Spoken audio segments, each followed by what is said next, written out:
Hi everyone, this is Rituparna Majumdar.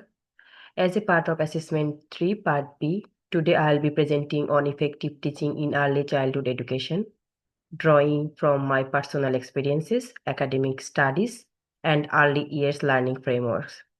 This presentation highlights the value of creative, positive learning environments and fostering each child's holistic development.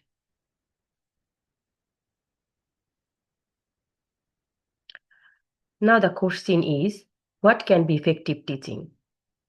Effective teaching in early childhood is much more than simply following routines. In my own opinion, it's about creating a space where children feel safe, engaged, and excited to learn.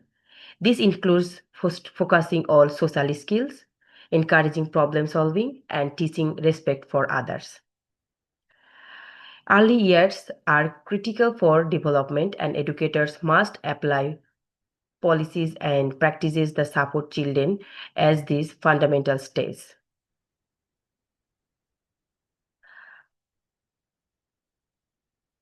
Personal inspiration reflective on my own learning journey. I remember my primary school teacher, Mrs. Iti, she inspired confidence in her students through a mix of academic and practical tasks. Her classroom was built on empathy and storytelling. Motivated by her example, I incorporated storytelling during my placement. It helped children connect with the ideas and created a warm, engaging, and safe learning environment just as she had done for me. Pillars of teaching identity based on my experience of learning. I have identified few key pillars of teachers' identity in early childhood education. That's our relationship building, following teaching guidelines, cultural responsiveness. These pillars support effective teaching and professional growth. Relationship building, strong, secure relationship is one of the most important yet challenging part of early childhood education. Children need to feel safe to explore, take risks, and learn. Simple gestures like calling a child by name, listening attentively, and responding to connect go way in fostering trust. Such emotional connections promote a sense of belonging and allow us to understanding respond to children's needs with empathy. The guidelines responsiveness, cultural responsiveness means acknowledging and embracing that diverse backgrounds of children.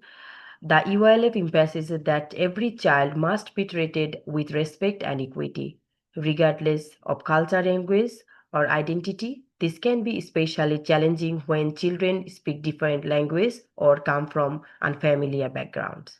But with careful planning and inclusive practices, we can help each child feel valued and included.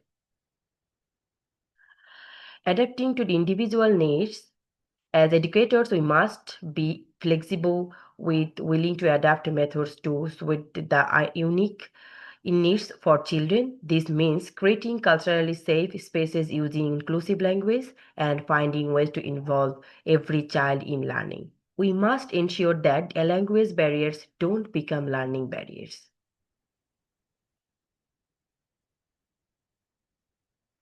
To conclude, effective teaching in early childhood education is multidimensional. It demands practical knowledge, emotion, and elegance, and a uh, commitments to inclusion equity through continuous learning, empathy, and reflective practice. We can overcome challenges and growth into the kind of educators who truly make a difference in children's lives. That's all from me. Thank you, everyone.